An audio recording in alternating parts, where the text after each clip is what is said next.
Welcome to National Liberty Alliance's weekly call. Today is May 27th, 2024. We broadcast live every Monday from 9 p.m. to 11 p.m. Eastern Time. If you're listening live over our Rumble or YouTube or another network and you would like to ask a question or make a comment, you can go to nationallibertyalliance.org and click on our weekly call for instructions to join us by phone, app, or browser. If anyone would like to email a question, you can send your questions to questions, that's plural, questions, at nationallibertyalliance.org. Please support our business partners. You can find their banners on the right-hand side of our website, of which the proceeds go to support NLA's effort to save our republic. Also, please support NLA by donating $5 a month or more. Click on our donation tab on the top right side of our website. Okay, we're going to pick up where we left off last week in our scripture reading. We're in the Gospel of John, chapter 18. So the Gospel of John, chapter 18, read by Alexander Scorby. Chapter 18. When Jesus had spoken these words, he went forth with his disciples over the brook Cedron, where was a garden, into the which he entered, and his disciples. And Judas also, which betrayed him, knew the place, for Jesus ofttimes resorted thither with his disciples. Judas then, having received a band of men and officers from the chief priests and Pharisees, cometh thither with lanterns and torches and weapons. Jesus therefore, knowing all things that should come upon him, went forth and said unto them, Whom seek ye? They answered him, Jesus of Nazareth. Jesus saith unto them, I am he. And Judas also, which betrayed him, stood with them. As soon then as he had said unto them, I am he, they went backward, and fell to the ground. Then asked he them again, Whom seek ye? And they said, Jesus of Nazareth. Jesus answered, I have told you that I am he. If therefore ye seek me, let these go their way. That the saying might be fulfilled which he spake, Of them which thou gavest me have I lost none. Then Simon Peter, having a sword, drew it, and smote the high priest's servant, and cut off his right ear. The servant's name was Malchus. Then said Jesus unto Peter, Put up thy sword into the sheath. The cup which my Father hath given me, shall I not drink it? Then the band and the captain and the officers of the Jews took Jesus, and bound him, and led him away to Annas first, for he was father-in-law to Caiaphas, which was the high priest that same year. Now Caiaphas was he which gave counsel to the Jews that it was expedient that one man should die for the people. And Simon Peter followed Jesus, and so did another disciple. That disciple was known unto the high priest, and went in with Jesus into the palace of the high priest. But Peter stood at the door without. Then went out that other disciple, which was known unto the high priest, and spake unto her that kept the door, and brought in Peter. Then saith the damsel that kept the door unto Peter, Art not thou also one of this man's disciples? He saith, I am not. And the servants and officers stood there, who had made a fire of coals, for it was cold, and they warmed themselves. And Peter stood with them, and warmed himself. The high priest then asked Jesus of his disciples and of his doctrine. Jesus answered him, I spake openly to the world. I ever taught in the synagogue and in the temple, whither the Jews always resort, and in secret have I said nothing. Why askest thou me? Ask them which heard me what I have said unto them. Behold, they know what I said. And when he had thus spoken, one of the officers which stood by struck Jesus with the palm of his hand, saying, Answerest thou the high priest so? Jesus answered him, If I have spoken evil, bear witness of the evil. But if well, why smitest thou me? Now Annas had sent him bound unto Caiaphas the high priest. And Simon Peter stood and warmed himself. They said therefore unto him, Art not thou also one of his disciples? He denied it, and said, I am not. One of the servants of the high priest, being his kinsman, whose ear Peter cut off, saith, Did not I see thee in the garden with him? Peter then denied again, and immediately the cock crew. Then led they Jesus from Caiaphas unto the hall of judgment, and it was early. And they themselves went not into the judgment hall, lest they should be defiled, but that they might eat the Passover. Pilate then went out unto them, and said, What accusation bring ye against this man? They answered and said unto him, If he were not a malefactor, we would not have delivered him up unto thee. Then said Pilate unto them, Take ye him, and judge him according to your law. The Jews therefore said unto him, It is not lawful for us to put any man to death, that the saying of Jesus might be fulfilled, which he spake, signifying what death he should die. Then Pilate entered into the judgment hall again, and called Jesus, and said unto him, Art thou the King of the Jews? Jesus answered him, Sayest thou this thing of thyself? Or did others tell it thee of me? Pilate answered, Am I a Jew? Thine own nation and the chief priests have delivered thee unto me. What hast thou done? Jesus answered, My kingdom is not of this world.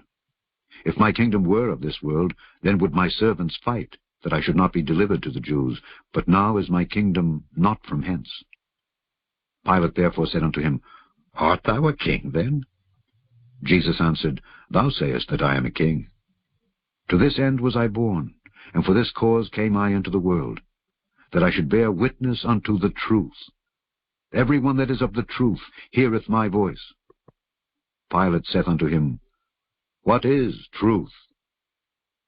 And when he had said this, he went out again unto the Jews, and saith unto them, I find in him no fault at all. But ye have a custom, that I should release unto you one at the Passover.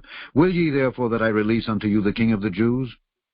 Then cried they all again, saying, Not this man, but Barabbas. Now Barabbas was a robber.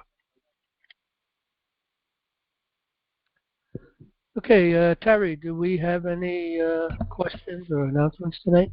Yes, we never got to questions last week, and so there's a bit of a backup, but they all came in this week. So the first one is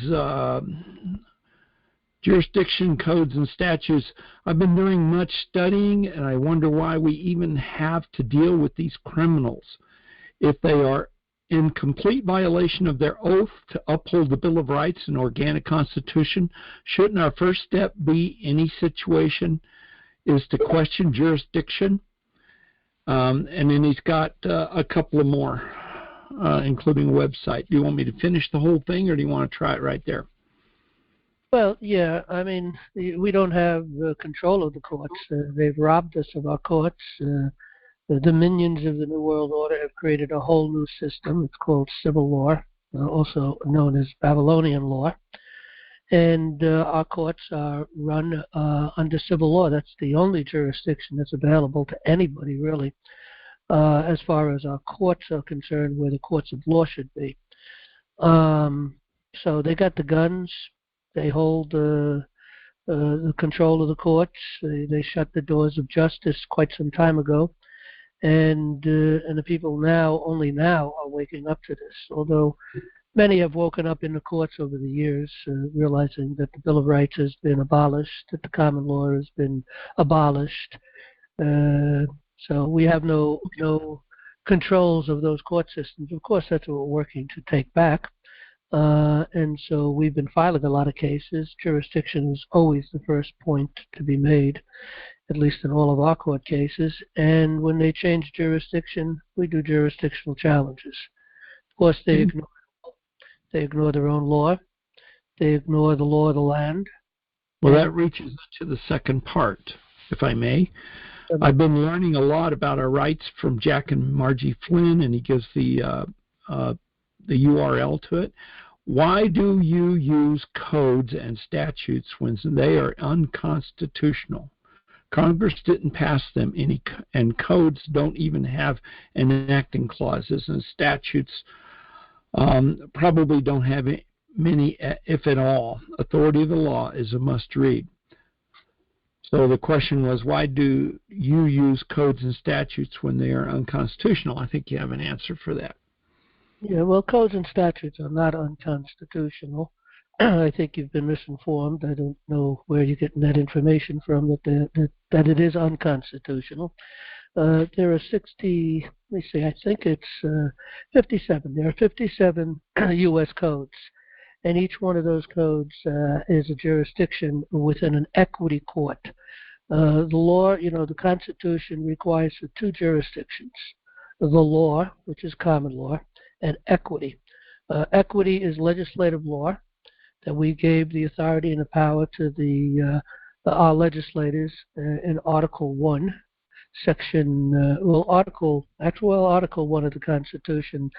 I think it's Section 8 or 9. I don't remember particular. Let me take a quick look.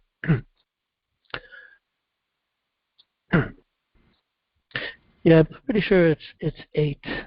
So it's Article 1, Section 8. We gave 18 powers to the legislators to write law. So we can go through all those. You can read that in the Constitution, of course. And the 18th power in itself is to actually make law on the first 17 powers.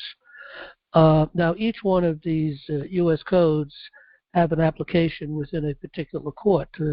If it was a situation with the president, the U.S.C. Title III controls the presidency as far as his powers and authorities, the details of all that, restrictions and anything else that Congress had written, which has been written quite some time ago, and I'm sure it's been added to from time to time. Not that I've heard of anything added to, at least not recently.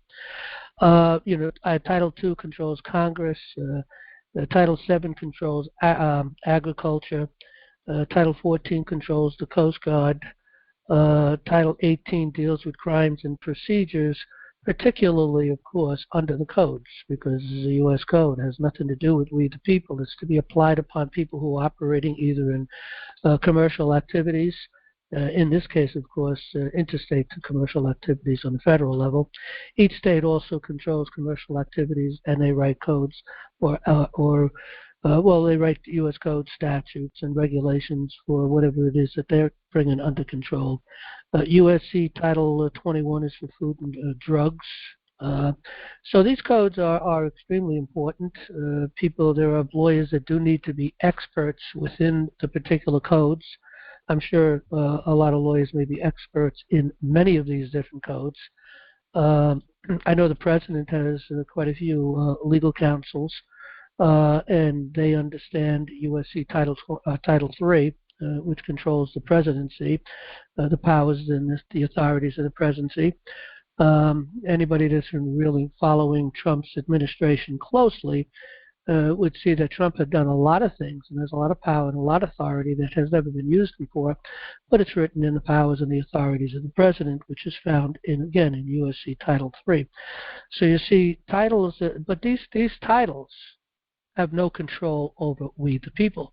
So if we're going to go to a court, we can apply these codes towards the individuals we're going after. If it's something in a commercial activity, we can apply those codes.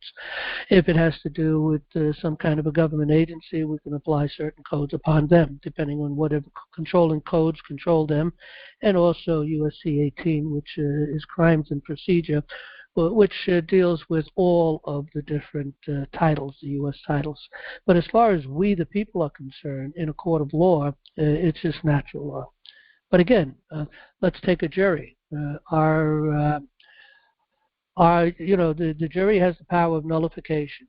And if an individual was to be brought up on criminal charges, and I've been thinking about this lately, maybe also if there's a certain amount of money that's involved, for instance, maybe they're going to dismiss someone for a period of time or try to find someone for a period of time. Well, they have a right to a jury, so they call for a jury. They're still held liable under the codes that they agreed upon when they took those positions, whether it's commercial activities or a government agency, government agents working in different agencies. So again, these things will control that. But if the jury feels, for instance, they had the power of nullification, so if a jury had been called forth and it's a criminal case, and they make a good case against the code or statute that's being applied against them, if they can convince the jury to nullify it, then the jury will nullify it. And that'll be that, because the final decider of the law are the people themselves in the form of the trial jury. So, yes, these things are very important, and they must be understood and held to in its proper places. So, okay, Terry. Okay. I am writing on behalf of someone who has been quite helpful to me in online studies of rights, law, citizenship, etc. She was a victim of assault several months ago by a male with a metal cane, and being beaten with it, she grabbed a knife and slashed him. Not fatal. Clearly self-defense, and she has a witness who presented an affidavit at that time. She was detained for 4 days and released. Now, last week, she was arrested on attempted murder charges and has, at this time of writing, been in the county jail 10 days and still not yet booked. The last anyone has heard from her was 5 days ago. She is a SPC, I don't know what that means, filed her UCC1, etc. She has refused to be appointed counsel as she is competent and will not be a ward of the court. We are concerned about the matters, and there has been letters sent to the AG, the SOS, sheriff, etc. I am sharing this in hopes you might connect us with a constitutional sheriff or know someone with clout and willing to look into the matter. And then it gives her name and what jail she's in. What state? I'm sorry. Sounds like California, Mendocino County. That's almost as bad as New York. Yes. Well, they do whatever they please. They don't care about anything. The more you resist, the harder they come down on you, and that's why they're going through these changes. Of course, it's all unlawful.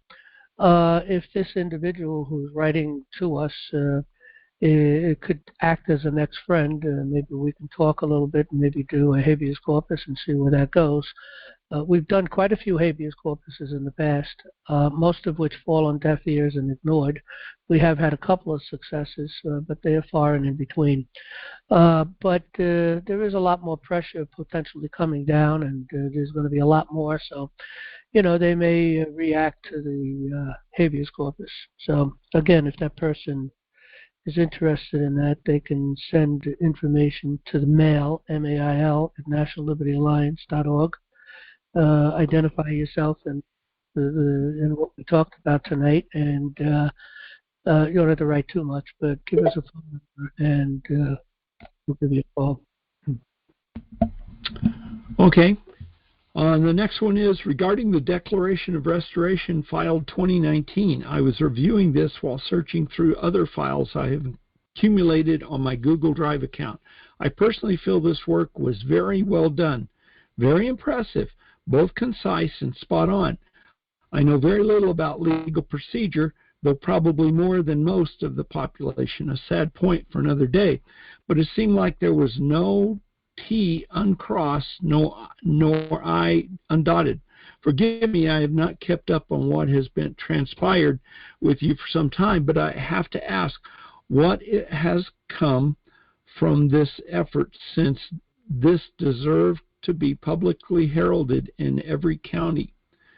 So that's the first question. What's come of this effort about the, where was it? Regarding the Declaration of Restoration filed 2019.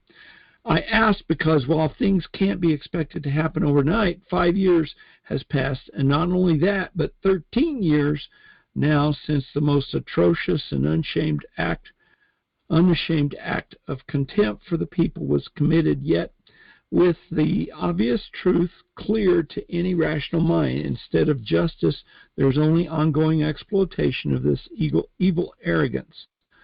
So this would be where the question of what to do when the law of the land is ignored and under attack. I think we're there now. That's my opinion.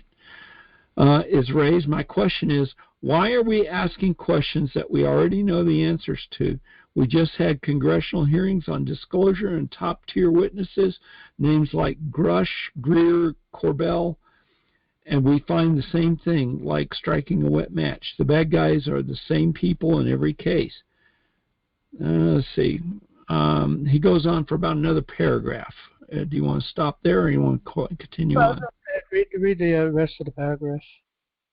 There are two true aspects to resign ourselves to. The first is that, unfortunately, there is only one way these bad guys are ever going to go away under any physical paradigm, and I don't need to spell it out. The tools for this job are not enough if there is not a plan and there is no training. I have so much to say and no safe place to say it. The second aspect is far less volatile topic, but I would posit that it is also a much more powerful and effective solution. This is a time for change.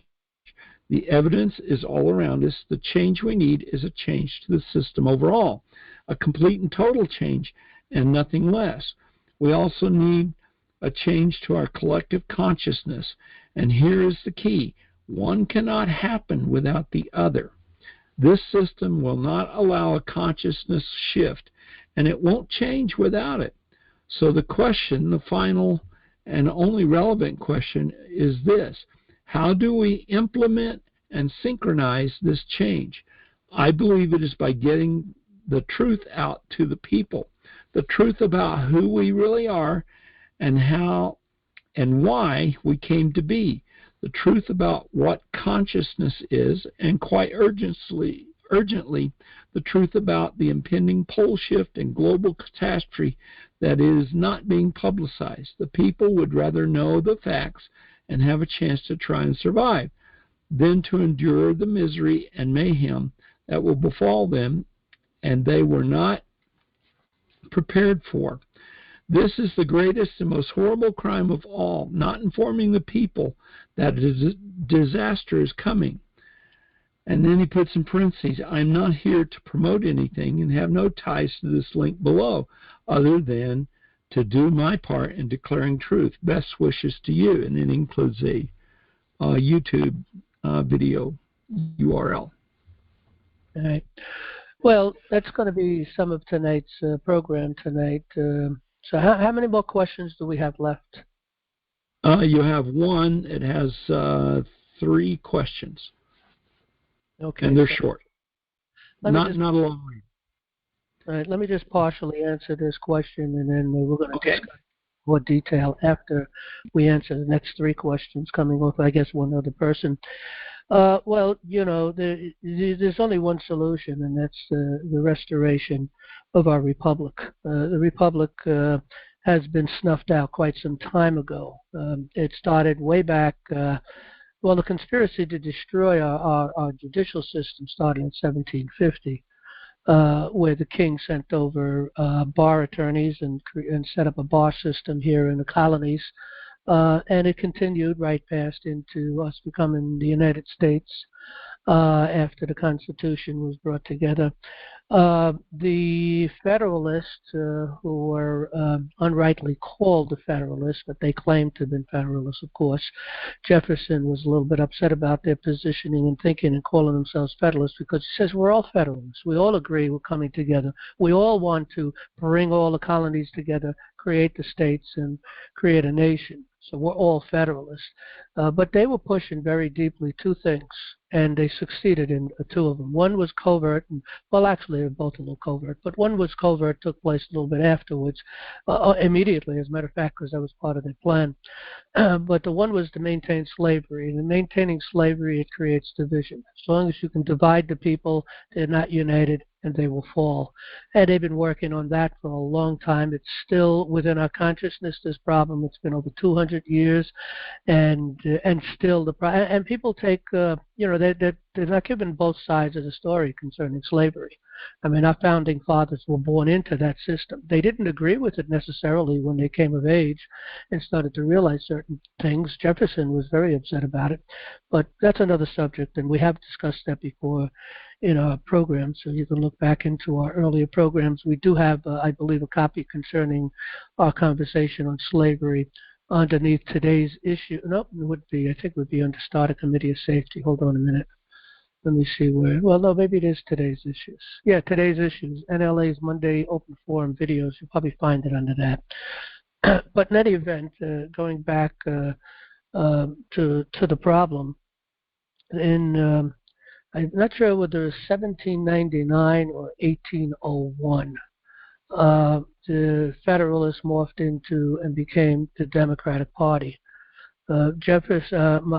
Washington spoke on his farewell speech, which he was, let me think about this, that would probably be 98, okay?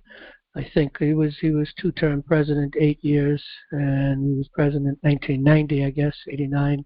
He was elected 99, 89, 90, so 94, 98.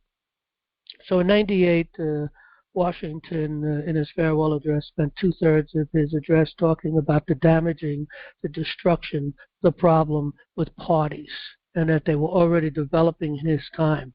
Jefferson, of course, also was the same position against these parties. But this whole thing was really working out, and through ultimately the minions of the New World Order, which is the Bar Association. And they have totally destroyed our judicial system and our political system. Everywhere you look, everyone you listen to, everywhere you go, people think we're a democracy. Every once in a while, someone kind of understands it, but I don't know that they really understand how important it is to make a bigger stink about it, the fact that we're a democracy. I mean, the fact that we're a republic and not a democracy. So we have to educate the people. And the purpose of NLA is to educate and to have people communicate from, the grassroots level from one county to another, create committees of safety, so to educate, organize, and help to communicate, and do what our founding fathers did, which was they operated and controlled the government through committees of safety. Committees of safety, after the Constitution was put in place, became what we understand today as the committeemen. But the committeemen became statutorized, they became controlled. And in that process over the process of time, okay, people have forgotten its purpose. They placed in party bosses. They've oscillated the power and the authority. So whenever the committeemen were renewed, they did an even year and an odd year. So there'd always be power sitting there that they controlled in the committeeman process to maintain the bosses. And they statutarized them. You had to be voted in. And it turns out when you dig down deep, you discover it's the party boss that votes you in. If the party boss does not vote you in, you're not going to become a committeeman. So these are the problems we're facing. They've destroyed the committeeman process. They destroyed a political process. They destroyed a judicial process. And they destroyed everything else, our education. You got to keep the slaves dumb and stupid. You can't let them know how to be free. So it's unlawful to teach these things. You can't let them go into courts. It's unlawful for them to practice law in the courts. They may bring something up that we don't want on the record. This is what's going on today. This is the problem. And there's only one solution to this method, only one, okay? And that's what NLA is doing, which is trying to resurrect the committeeman through committees of safety, educate the people into the truth and the problems that we have and that we have to face, okay? So we're doing exactly what our founding fathers did, and that's what we need to do. Now, the only one way this thing's going to be turned, this thing is too huge. It's huge. It's too big. It's in every state, in every county, every municipality. It starts from the federal level and drives all the way down to your town and your villages, all controlled by the New World Order. And they have lots of ways to do it. A lot of it is controlled just through ignorance, people believing stupid things. And if they really think it out, they'll discover how a lot of these things are so stupid.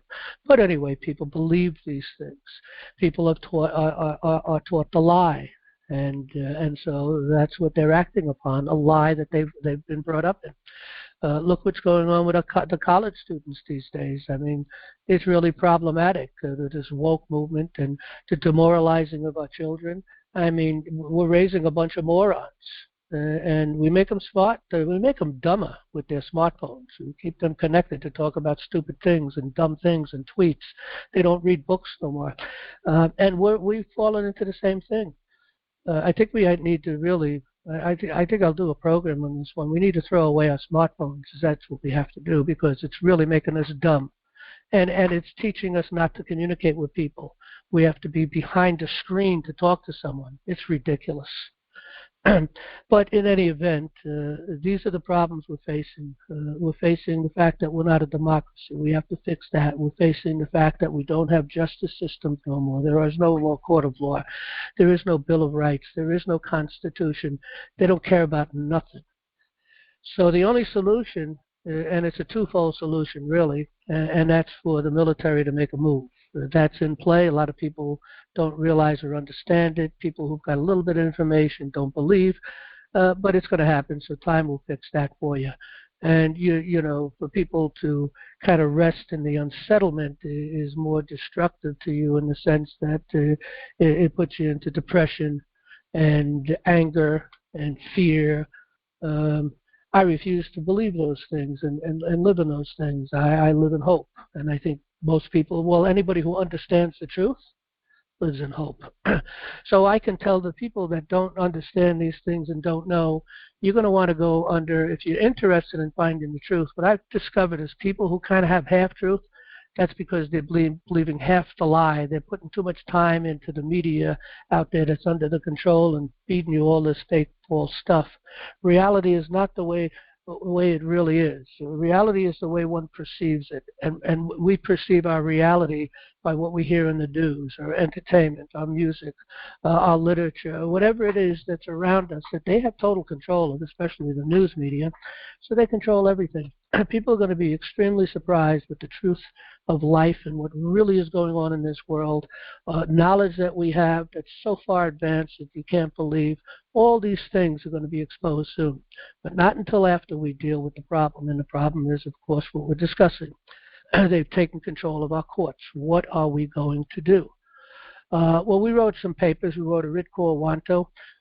First Writ quo Warranto was filed in 2015. We're going to talk a lot more about that.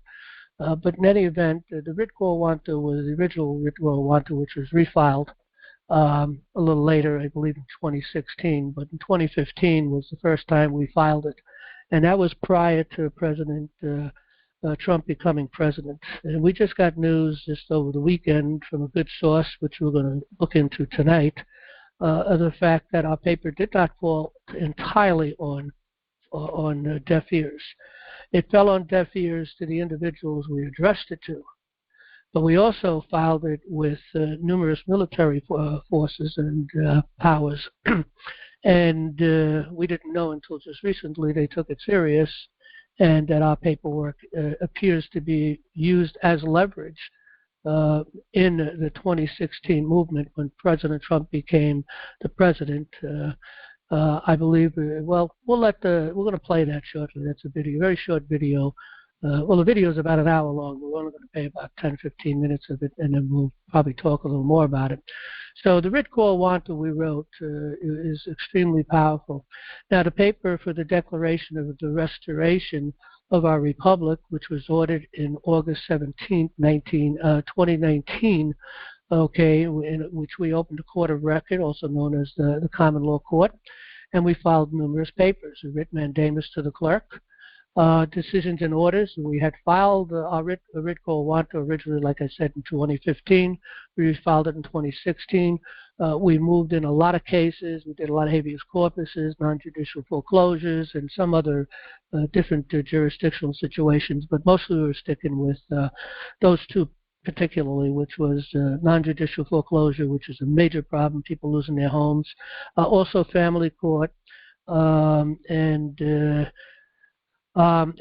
all these cases we filed, again, fell on deaf ears. They were very powerful cases. It's the law, built upon the law. Law is constructive, and we constructed paper that was extremely powerful, and it was never debated. There was no resistance to the paper. It was just ignored.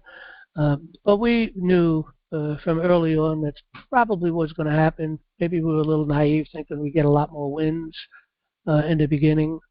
But quickly, reality set in very quickly, and we come to realize that we're not going to get much success. This is far worse than we ever thought, far worse than we ever dreamed could have happened in America. They've taken the American dream and turned it into the American nightmare. But we're about ready to turn the tables. It will happen this year. There's no getting away from that. So it's going to be met this year. Before I go any further into this, let's go for the last three questions, and I'm going to come back to this because this is the topic for tonight. Next three questions. Okay. Hello. I will not be able to make the call, but will be listening to the recording later.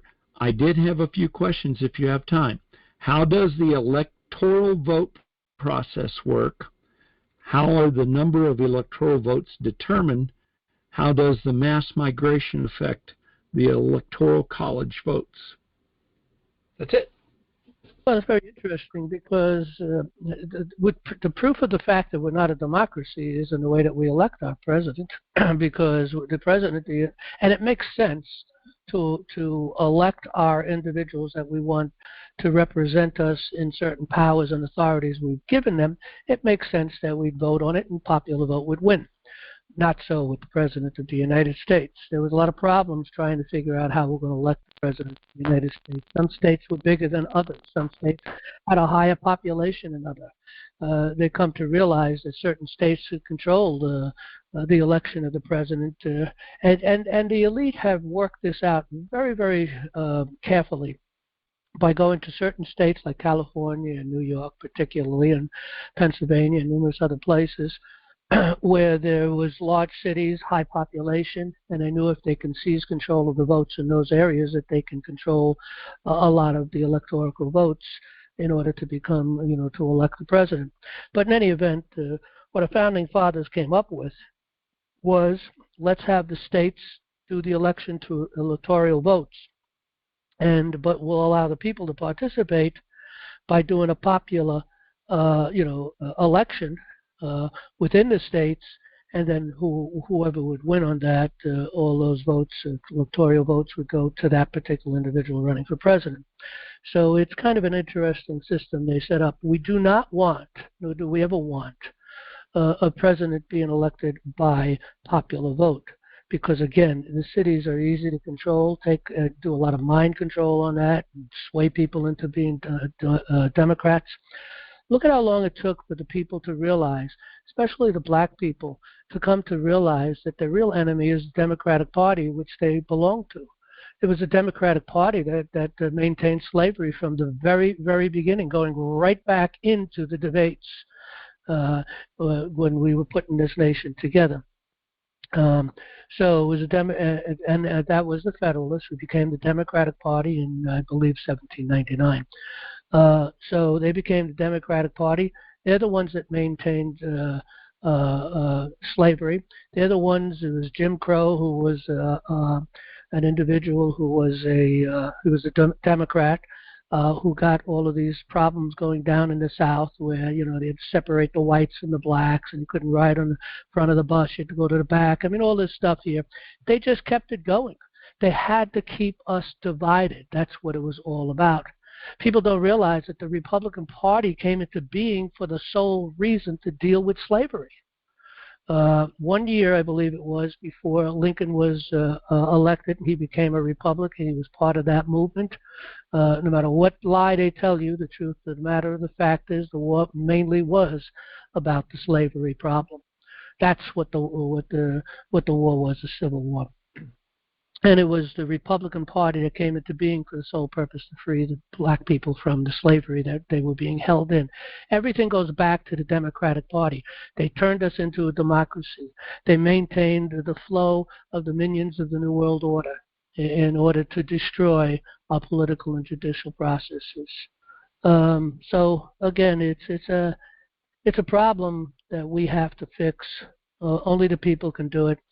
If the people don't want to do it because they're too lazy, they're not willing to learn and educate themselves, they're not willing to start committees of safety, involve themselves in committees of safety, and take control of our school systems, take control of government from the local level. Before you could take the federal back, you got to take your local back. You have to take back your towns, your villages, your cities, your counties, and your state. Then you can work on the federal.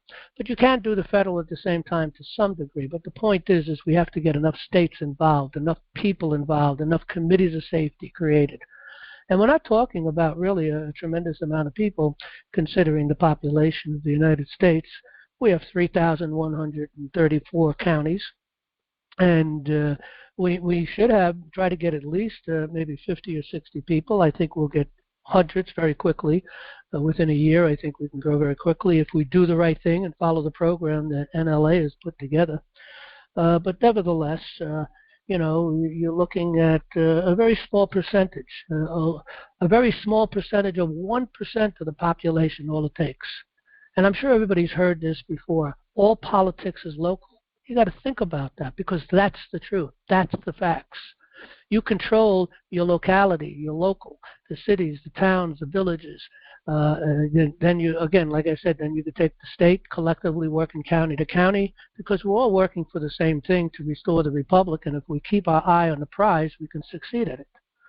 But then there is another thing, another thing that we have to talk a little bit about, and it's the dirty stuff. It's called money. It takes money to do these things. We do have a major plan. We've had this major plan in play for a long time. We know we're going to do it this year.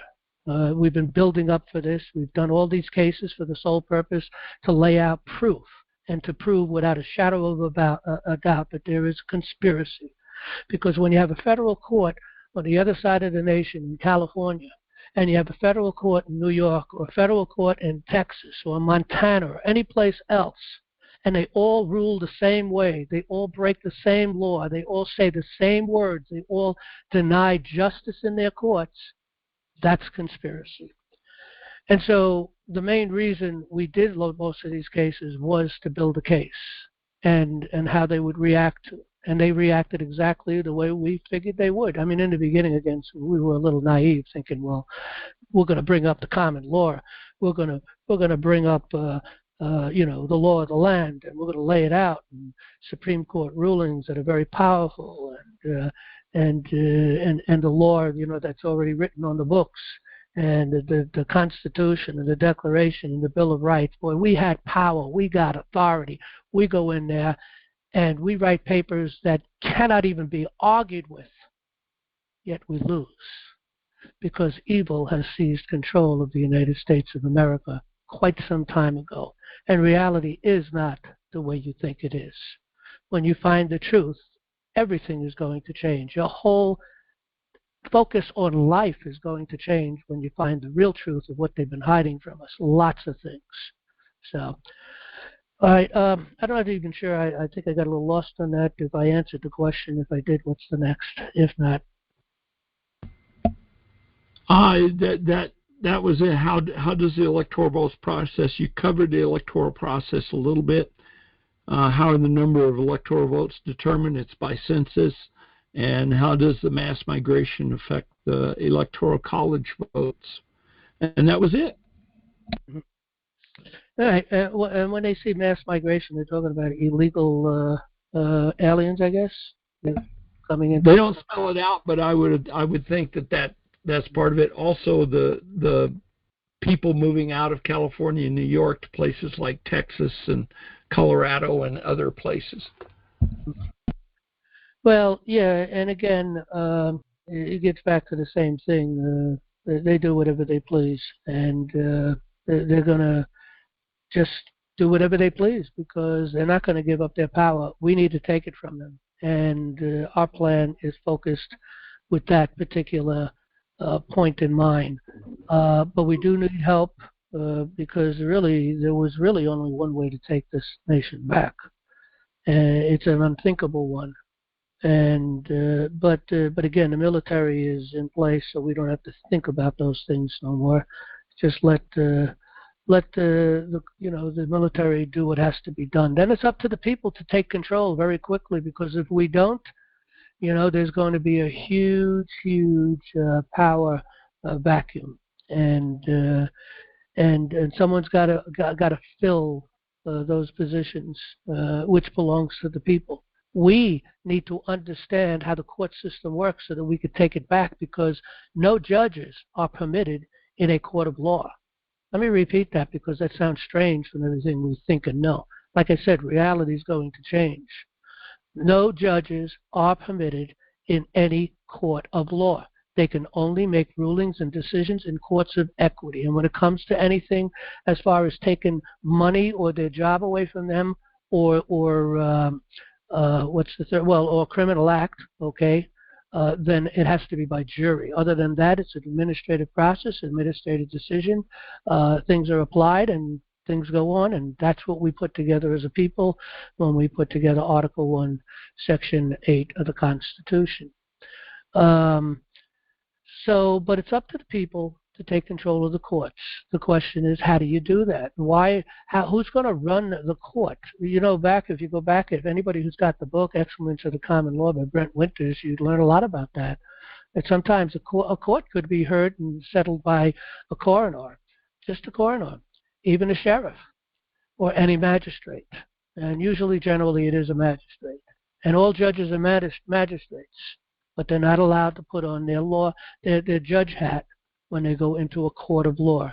The purpose of that magistrate that's in that court of law that looks like they're a judge, they're no judge at all, they're just magistrates, they're the ones that execute the power and the authority of the court. They execute the will of the trial jury. That's the purpose of something. Maintain and the movement of the court system, play a traffic cop, pretty much it. But one of the things that they do, because they come in with their judge hats, is they start to deny certain evidence. No evidence could be denied in a court. You can't rule any evidence that could be thrown out for any reason. It needs to be brought. If there's evidence, it needs to be brought into the court, and the jury needs to hear it, and that's that. So there's a lot of things they do, and then they nullify sometimes the court decision, the trial decision. They have things like a hung jury, which doesn't exist in common law. There is no such thing as a hung jury. You see, if people don't get educated in this, you lose your liberty. You lose it all. You have to get educated, just the basics. You don't have to get deep, but you got to get the basics. And you should have learned it in school, but you didn't. We better make sure our children learn it in school so that we can maintain control of this nation. Because that's where we fell away, because we're ignorant. I speak to myself first, of course, because I was ignorant, but I became knowledgeable of these things because I decided that I wanted to understand what's going on, and I was being abused, and I realized I was being abused, and I put an end to it. But it's an uphill battle, and we have to take back our courts, and people need to understand how it works. Can I clarify one thing? Go right ahead. You say there's no judges in a court of law. Anytime the word at law or of law, those mean common law. And in law also. Add to that one. Yes. And one thing on the Electoral College, if you please. There's nothing in the Constitution that says there's any kind of the person who has the majority of votes takes the whole state. It's not winner takes all. There's 12th Amendment. It's not supposed to work that way. That's another way that they've duped us, is by giving all the votes to one person. It's not supposed to work that way, and I yield. Yeah, I think you're right. I think the states have the power and the authority to figure out how that works. And I know there are some states that do divide their electoral votes. They do it all. They all do it now. Whoever wins the most takes all the votes, but it's not supposed to work that way. If you read some states I've heard they do divide those electoral votes, but maybe I'm in error in that, so I'm not going to stand hard on that. All right, yeah, fair enough. I thought they all did it, but anyway, I think that's how one of the ways that they've done it, which they've stolen. Yeah, it is somewhat of a problem. There's no doubt. We have to, look at this is where GR is working diligently, and that's where his knowledge is out trying to do the Republic, what's it called, review. Republic Review. Which we do have a page on that under Start a Committee of Safety. We have the Republic Review right here. Click on that, and you can learn all about the Republic Review. And all committees of safety should really be looking. Someone in your committee of safety should be looking into this to understand what the Republic Review is all about, and should be working in the political committee in order to deal with the Republic Review to get support of whatever it is that that particular county is controlling within whatever state, and people becoming elected to push this forward to get a Republic Review. It's demanded by the people. And whether they agree or not, once devolution plays out and and the disease is cut out of our system, let's say, then the people's will take control, and we will push a republic review, and we will take control of our courts. We will get rid of the Bar Association. We'll get rid of political parties. All that sounds kind of crazy. All that sounds to say, well, you're never going to do that. There's no way that's – forget about it. It's not going to happen. Well, look at – you think that because of what you've been told and what you – all your life. Things and facts and ideas in your brain that you believe are facts and true, you're going to find a lot of that is not true anymore one day. It's coming up. And the fact of the matter is no republic, no natural law republic. Let me rephrase that, not just no republic. There are only two natural law republics in the world. One is long gone, that was Israel. Second one is the United States of America. The only natural law republic in the world. There is none other, okay? And so the natural law is the key, and the fact that we're a republic. And no natural law republic can survive political parties. It's not possible. It doesn't work together. It's putting water and oil together. It ain't going to mix. It ain't going to happen, okay? The purpose of a democracy is to set forth an oligarchy. And an oligarchy is a small group of people behind the scenes controlling everything. You think your president's free and independent? You're wrong. Even JFK spoke about this problem to some degree in public. Okay, so he already knew it, and I'm sure other presidents or other people prior to them knew it. But I'm aware of the fact that President Kennedy knew it. Okay, he said he was going to do everything he can to return the republic. We had a problem. And he saw that this nation had been taken over, that it was under control. And I guess anybody who becomes a president learns that very quickly, just like anybody who becomes a governor learns that very quickly and brought under the control of these people. And they got people everywhere. It's unbelievable. Well, the only reason they get away, the only reason they're able to get all of these people to do what they want them to do. First of all, there's a lot of bribery going on, a lot of payola, number one, or they get something on the person and control them that way. So those are two major things. But the priority, their priority is to control the colleges, and they've done a darn good job at that. And they've really just raised a lot of morons, ignorant people who know nothing about certain things, and they're easily controlled. I've heard this from numerous sources in the past. It's been a while, but I've heard this from numerous sources in the past, that if you have an high IQ, it's almost impossible for you to become a cop these days. They don't want police individuals, sheriffs, they don't want anybody in law enforcement that's too smart, because then they figure out what's going on. But again, they control. There's a lot of mind control, and that's how they control all these things. All right. Anyway, hopefully I answered the question. What's next? Anything? Nope. That's it, sir. Okay. Okay. Tonight, like I said, we're going to take a look at something that was raised tonight, and also let me see if I can find that page I was on before. Okay, right here, the Writ Warranto. Like I said, we had filed this in 2015. We only recently come to realize that the military has been resting on this paper somewhat. I'm going to let SG talk about it, those who listen to SG, with SG Anon. Let me see. Let me just real quickly open a page for those people who are not aware of this. You should be listening to these reports. Okay. He puts out reports, I don't know, maybe once a week or something. I don't know. Sometimes you'll see two of them come quickly, and then maybe a period of time, or whatever.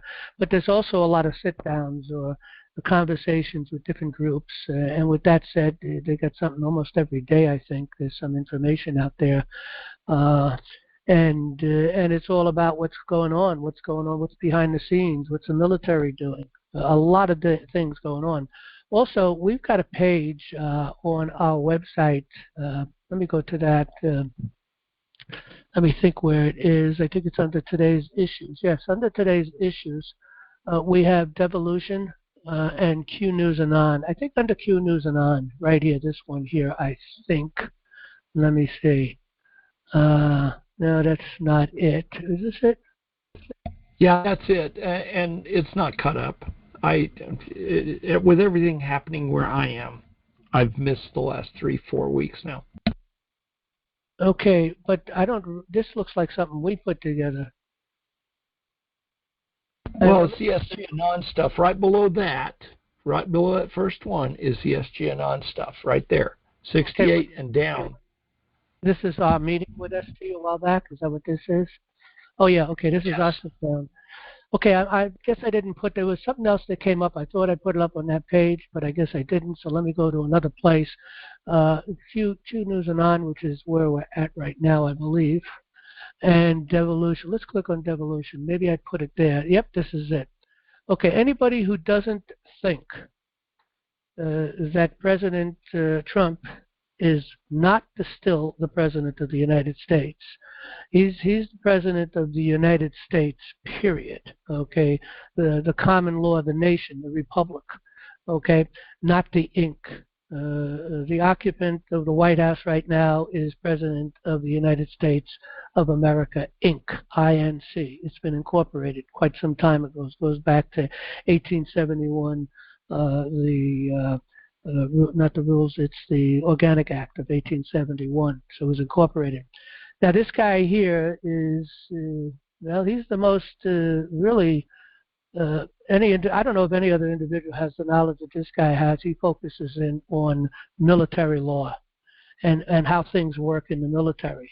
And if anybody who doubts that there is not a movement by the military to take this nation back, that Trump is leading it, that he's still the President of the United States, and he'll be picking up his third term in 2024. Anybody who doubts that, watch this video. I would suspect very strongly that this video will convince you, or at least bring you a lot closer and weightier on the side that this is going to take place. But look, even if you don't believe, that's okay, because it's going to happen anyway, and things will be brought back to a proper order in the United States of America. We'll be able to start anew again. And but again, it's all going to fall apart again. It's not going to go anywhere if the people don't do something about it, because as Jefferson said, if the people expect to be ignorant and free, they expect what never was and never will be. It's just not going to happen, okay? And only government by consent, well, that's what we have. The Declaration lays that out very clearly. We have government by the consent of the people. And the people have the ability to throw that government out and bring in all new servants. That's what we're doing. That's what we're going to do, and we're going to get enforced through the military. And so if the people don't get up to take control, someone else will, because someone has to control the wheels of power. And if it's not the people, it's going to be more tyrants over time, worse and worse. And the last state of us may even be worse than this first one. So hopefully the price of freedom is eternal vigilance. That means we have to be right on top of them every time. Okay, so anyway, this video you should really want to watch. It's under today's issues. It's the first video under where they come down to. I think it was devolution. Under devolution. Okay, that's where this is at, devolution. Also, we do put up all of QAnon's reports. Are we up to date now, Terry? Or we still have a couple of put up there? No, that's what I was saying. The last 4 or 5 weeks I've been working on my committee of safety, and I just haven't put any time into it. I need to catch them up. Okay. All right, so they'll be caught up soon. But also you can go up here and just watch for your own. I mean, look at all you got to do is, let's see, come up to the news. Let's see, Q News Patriot. That's the website, which is just Q News Patriot on Rumble. Okay. Also, we have X22 Report, which is an excellent report on the news behind the scenes, and this is where I picked up the Derek Johnson interview. So he puts out some good interviews also. There's one other one I've been looking at. I haven't really had a chance to listen to recently. I'm not seeing it at the moment. But anyway, there's quite a few. So those are places where you can get the news. Also, Christian News Patriot. He was used to put something a couple of times a week, but he's really down to one every couple of weeks. And his latest one right now is pretty powerful also. Okay. So he's got quite a few, but one was done on the 22nd, which was about 5 days ago, and it's a pretty powerful video, a lot of good information, a lot of good insight. So if you want the positive news, and look, truth is self-evident. It's only a matter of listening to what's being brought to you, and is it consistent? Is it constant? Okay, and when you find 2 or 3 or 4 or 5 sources of news, and then you start to find that they're all separate and they're all bringing their own points of view, but there's a harmony between them. Truth is self-evident. That's a rule of law, period. That's a biblical principle. Truth is self-evident. You'll know it when you hear it. You may have to listen for a while to get the facts, to be able to hear it correctly, but that's all it takes. So if you want to get onto the positive side of things, feel more comfortable, and realize that there is a plan in place, and it's coming to a head, and people need to prepare for that. Q spoke, and Q is military intelligence, goes back even before the Civil War. Q was back at the Civil War, and even before that. But anyway, Q is military intelligence. So if you want to know what's going on, well, you got to get a little bit of information that they're able to give us, because the Patriots are playing a major role in this whole process, and that's why Q had been putting certain things out to people, which of course, the news says it's silly and doesn't exist and so on and so forth. Well, that's whatever it is. It doesn't matter. The bottom line is, though, if you've been listening, one of the first things in the beginning with Q was, let's see how it was put, future proves past, okay? Because Q's been talking for years, and it hasn't come to pass. It's just there. But future proves past. This year, particularly, we go back and we look at Q. Now we got the information that they've been giving us. Now it all makes sense, because we now have hindsight and different things taking place. And what was being reported before was really focusing in on 2024, okay, which is where we're at, and leading us into 2025. So, again, anybody who's listening close enough, you'll figure it out, because truth is self-evident. But I strongly suggest to get away from the regular news media out there. Don't listen to any of that craziness, because it's only going to confuse you more. Just look for the people who are really bringing the truth.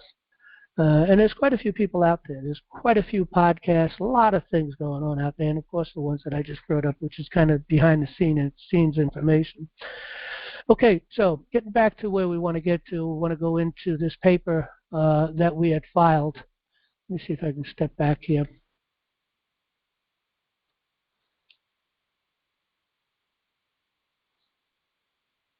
Okay, it was brought up here earlier, the Declaration of Restoration ordered on 8/17/19, which was the result of the Writ Quo Warranto.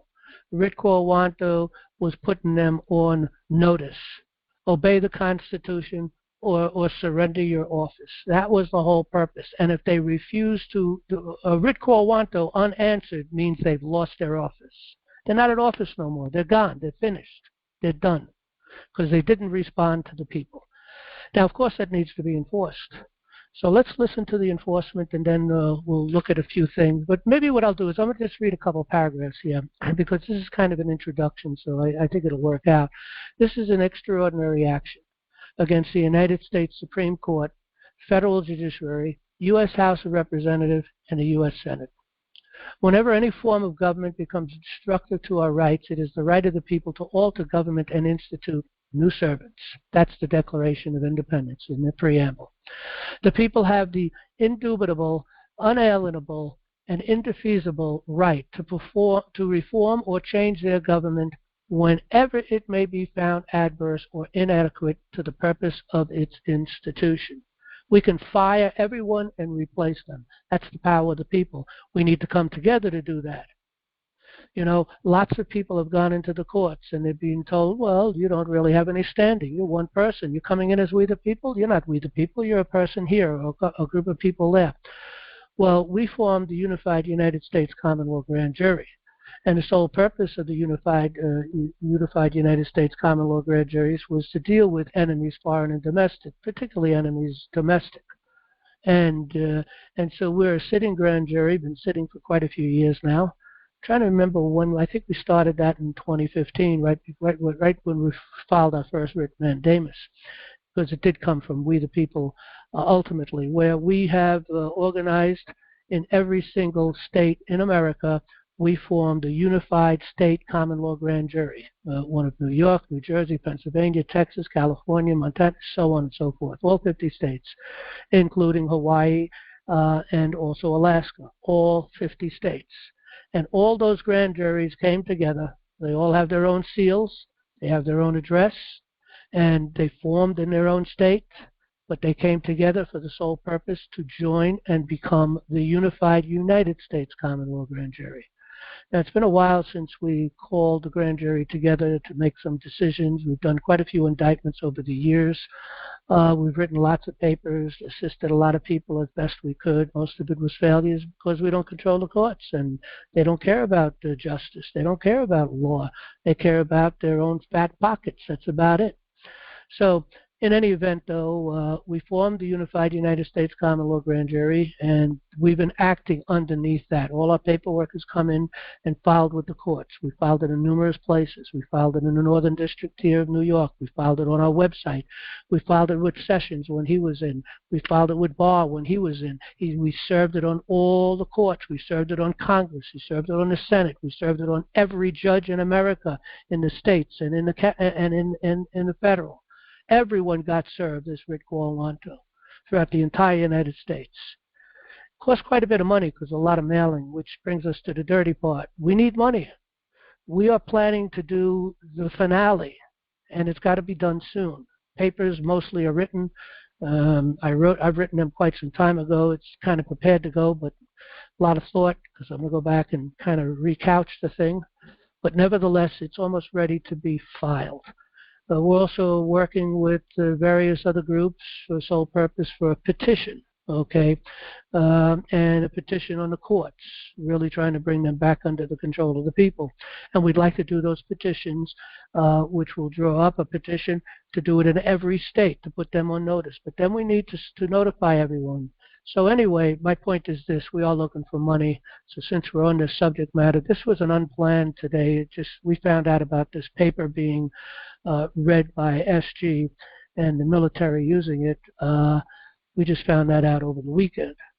I think it came out on Saturday, and I found out about it yesterday, Sunday,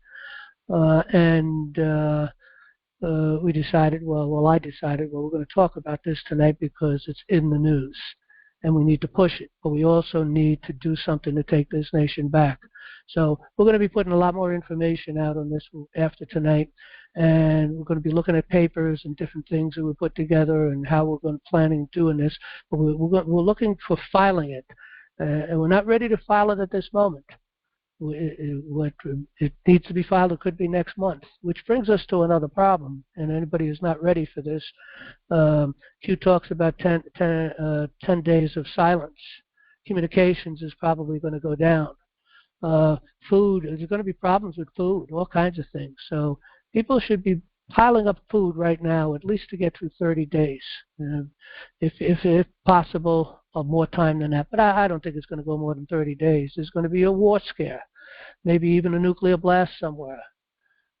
Strong possibility of that, by the way.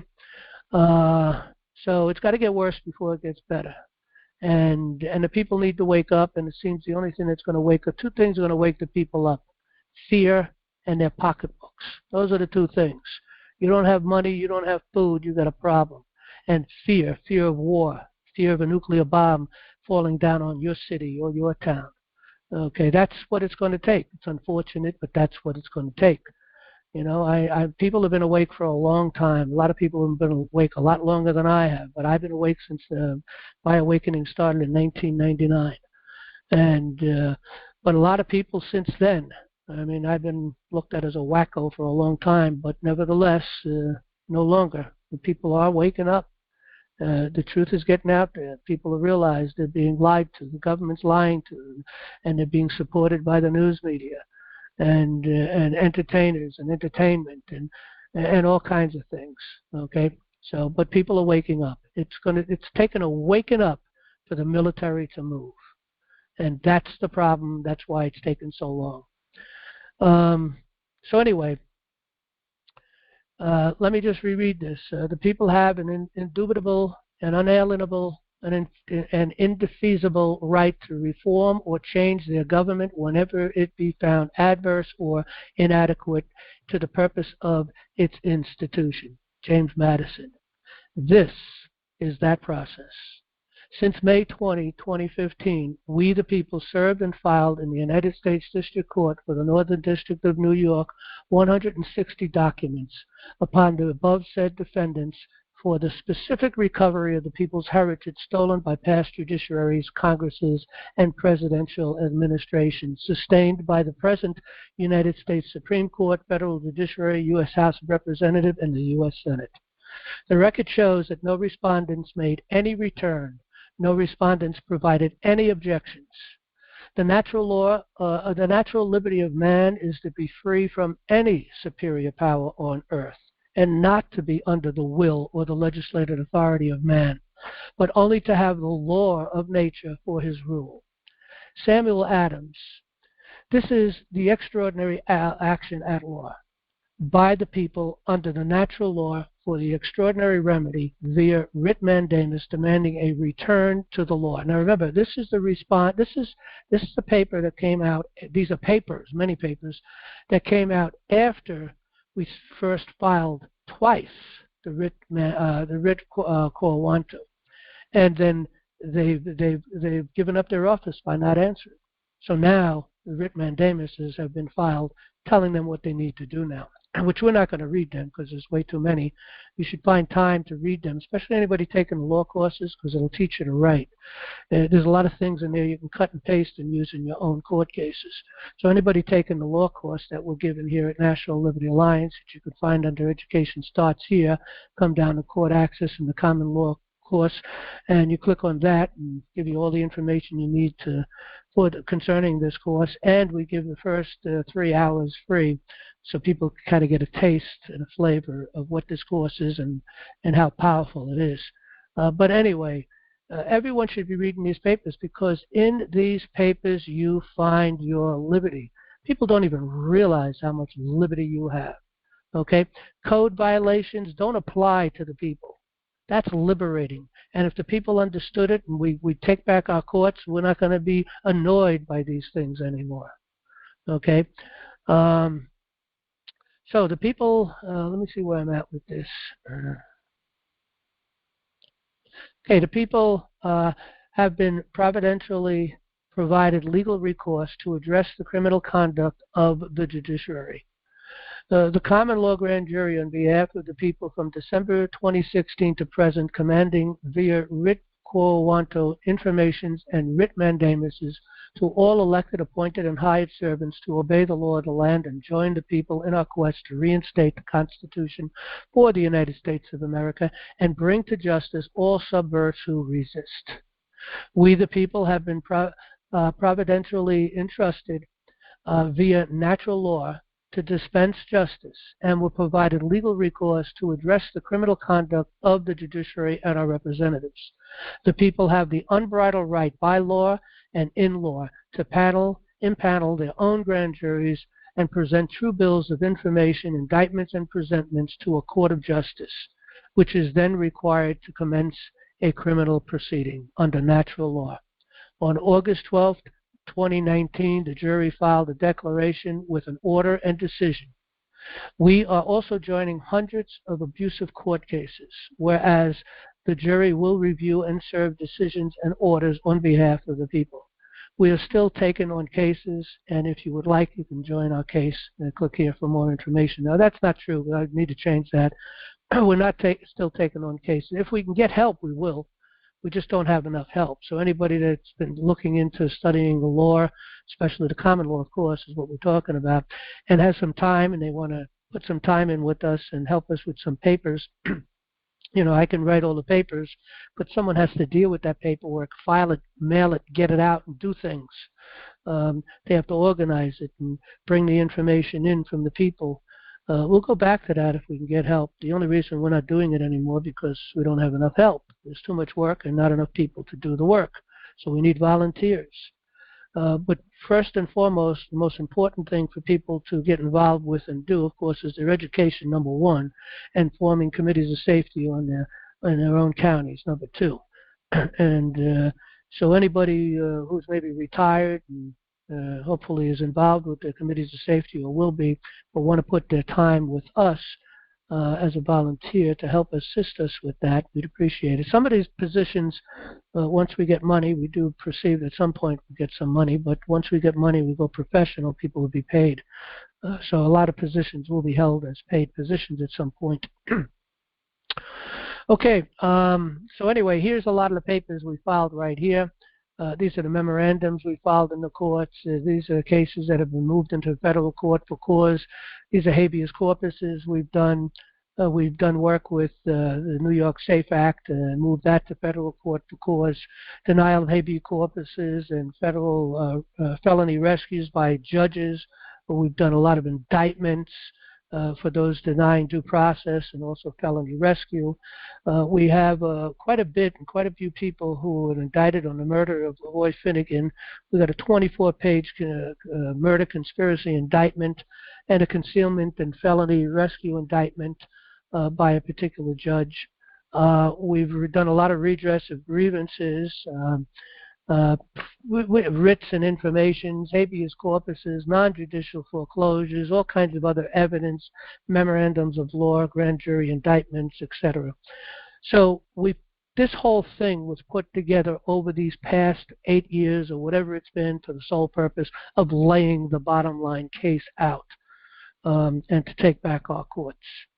And of course, it was 2016 when Trump became president, we realized that we're going to have that opportunity to do something about it. So, okay, so tonight, as I mentioned, we heard about this. This came out on Saturday, I believe. I heard about it yesterday, Sunday evening, I think it was, I forget. And tonight I thought, well, okay, let's look at this because it's up. But there is one other thing I want to say. We talked about food. We talked about, of course, what's going on in the courts, and there's going to be darkness, a lot of scares, military, so on and so forth. But there is another problem. We've covered this a couple of times already, and that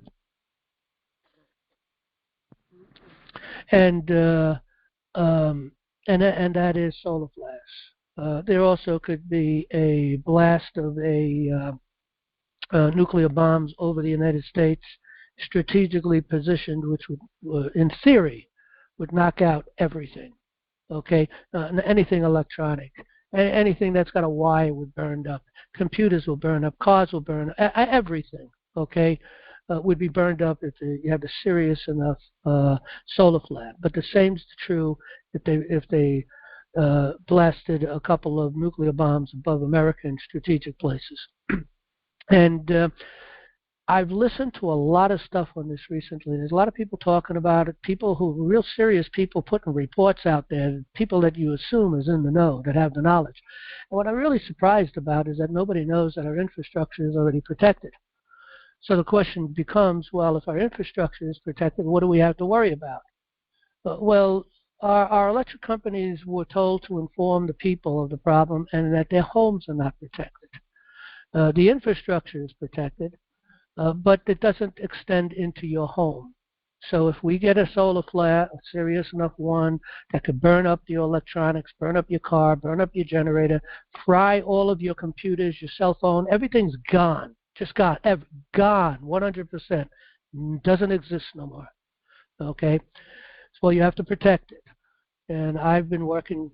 I started looking quite some time ago with Faraday cages, and also they have the Faraday pouches that you put, you can put your backup on a hard drive and put it in this little bag, and it seals up, and that'll prevent it from being fried in a solar flare or a nuclear blast above the United States. So I discovered that, and then I discovered the fact in a place which we did a lot of information on this, and let me just share the page. Going under, well, on the right side of our website, you'll see EMPs. Maybe it's up further. Yeah, I think it is. A lot further up here. Okay, Hillsdale. There it is. Solar flare. Okay, and I'm not going to get much further into this because we've done 3 programs on this already. Done 2 weeks in the past couple of weeks, and then we've done 1 or 2 weeks before. So maybe we did it 4 times. So I'm not going to do it again. But you can go here and watch for yourself. Electromagnetic pulse protection. For I think they charge $350 to protect your entire home. Each one of these units costs $350. You could buy one to protect your home. Anything plugged into it will be protected. My computers, because they're plugged into my home, and my home is protected at the box, all my computers are protected. All my electronics, my copy machines, everything is protected. My backups are separated. I have backup hard drives, which I put in little pouches. So I have lots of backups because I have a lot of work and I don't want to lose my work. I have lots and lots of work. We should be informed that a solar flare is heading our way. Okay. I just heard a report, and this is why I'm talking about it tonight again. Just heard a report tonight that that in the next couple of weeks, or the rest of this month, or into next month, is going to be some real serious problems. The sun is really going active, and once a solar flare takes place on the sun, they can calculate it to see if it takes 24, maybe as long as 3 days. I guess it depends on the distance of the sun at the time. I just don't understand how that works. But anyway, sometime between 1 to 3 days notice that a solar flare has been erupted on the sun, it's heading out to space, and it's going to cross Earth's orbit. And when that happens, if it hits, and we can know that ahead of time. Now, I heard that we had 3 days notice on the last one that hit us, that we miraculously were able to get through it really without much problems at all. Okay, but it was as serious as the Corrington event. I don't understand why it hasn't taken the effect that it did. We know a much lesser solar flare, which happened maybe 6 months ago or a year, I don't remember, it was a while back, where Musk lost 20 satellites, only because they couldn't be put into rest. You see, the satellites are set up now and protected from solar flares also. As long as we know it's coming, so the information comes, you've got 24 hours to 3 days, whatever the case may be, they put the satellites in rest and they're protected. Our infrastructure, electrical grid, protected. Okay, we'll probably lose a lot of GPS, but that'll be reset up eventually, pretty quickly actually, because we have lost some to the last solar flare, and I think we lost some to the one before that. But these big ones that are coming, why haven't they informed us on that real big one that did hit the Earth, or maybe just, I don't know what happened, but we didn't get the big effect? Why wouldn't we inform to be prepared for that? Because if one was to take down the entire electrical grid, within a year, 95% of the people, at least in the United States, would be dead. That would be the loss. That's how bad it is, because everything would stop. No refrigeration, no market movement for at least for quite some time. No electricity, nothing. No satellites, no GPS, no planes flying, nothing. We'd be back in the dark ages. But in any event, like I said, our infrastructure is protected, and people don't even know that, because they don't want people to be thinking and talking about that. And the electric companies didn't notify the people of the problem to say that there's a solution to your home. You can go out here to this page, wherever they got it or should have had it. We put it up on our website. You can go out on the website, you can watch these videos, and you can purchase for $350, you can purchase something to protect your home. Okay? Why ain't they doing that? Why ain't they telling us that these things are coming upon the Earth? and that this year is a real serious. The eruptions on the sun is out of, just off the charts right now as we speak. That's the last news I heard just tonight. So all of this is coming to a head. So you need to protect your car. If you have an old car that doesn't have computers in it, I think the only thing you lose is your points and maybe your wiring, some of your wiring. But I don't know. You could at least get that back up and going. With all these electronics and computerized things in your car, total fry out, worthless. So big problem. Okay, so let's get back to where we want to get to, and this is the non-audio file number 75. This is put out here by SG&On, and we're only going to listen for about 10 minutes roughly, I think. We're picking up at the 38-minute mark, and we'll go and we'll talk about it after we listen to this video. Let me make sure I'm sharing my sound. I'm not sure whether I did or not. Click that button. Yep, I did. Okay. All right, here we go. Certain intangible structures, the NATO alliance, the Atlantic Council, these non-state think tanks and controlling entities that have manipulated the arms of power and influence in the world for so long. We're witnessing a coordinated assault across all regions, across all levels, and that assault does not stop with the rest of the world. It is progressing forward here domestically in the U.S. homeland as well. And I'm going to show each of you a filing here that was absolutely remarkable. This filing was filed with the United States Supreme Court. Let me see here. Filed 2015 on behalf of the Unified United States Common Law Grand Juries. Let me pull this up here. Before I pull this up, Patriots, I want each of you to know and be aware that here in the United States of America, we're setting the tone, we're setting the scaffolding in place for how much of this operation will conclude itself at that civilian level the world over. There's a saying about, so how goes America, so goes the rest of the world. And that's one of the reasons it is so crucial and so important to do all of this by the book. We have Thomas Massie recently introducing a bill to end the Federal Reserve, which received almost immediate co-sponsorship from a number of different representatives within the U.S. House of Representatives. We're witnessing the introduction of House legislation to design a decentralized finance system committee, essentially a commission to put together a report for decentralization of the U.S. financial system. We're witnessing the creation of a scaffolding here domestically in the United States that will be exported to the rest of the world after we remove the old scaffolding, the old cancer, the old infestation, which unfortunately emitted a great deal from Washington, D.C. And one of the things that we're doing is we're filing documentation like this here. Let me bring this over here for you. This was filed in the United States District Court for all districts as well as the Supreme Court of the United States.